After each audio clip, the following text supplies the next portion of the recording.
Hi, good morning, friends. Today I'm here to talk about the UTI Hybrid Equity Fund.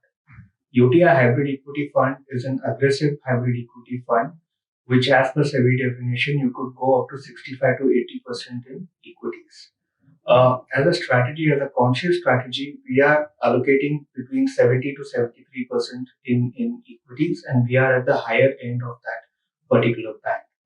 The equity part of the fund is largely managed on the basis of the philosophy of value and centered around value investing.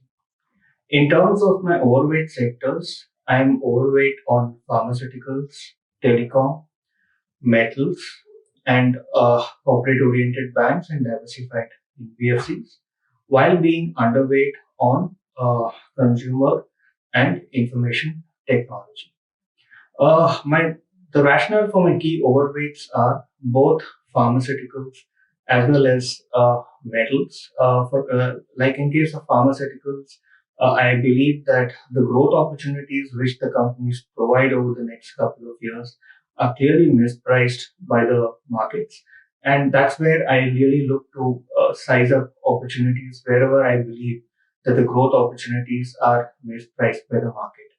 In case of metals, it's more of a valuation play where I believe that the valuations are trading at the lower end of their band over the last 5 to 6 years.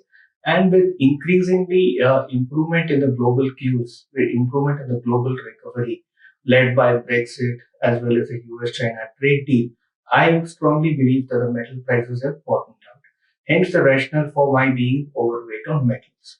In terms of my key underweight sectors, I am underweight on consumers largely because of valuation concerns, because the valuations are at a premium to their long-term history. And I also believe that there could be some negative surprises on the earning estimates for the next 2 to 3 quarters.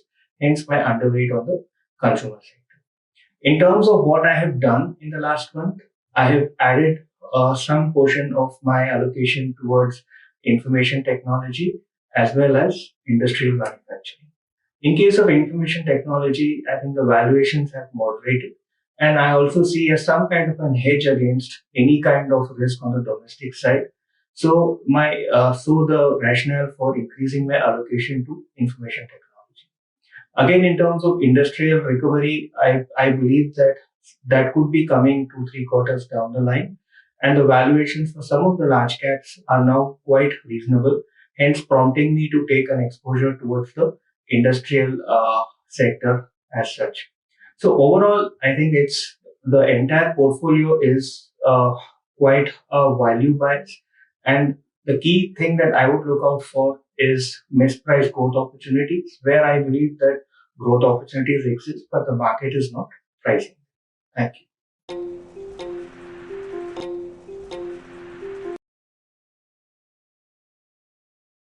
Mutual fund investments are subject to market risks. Read all scheme-related documents carefully.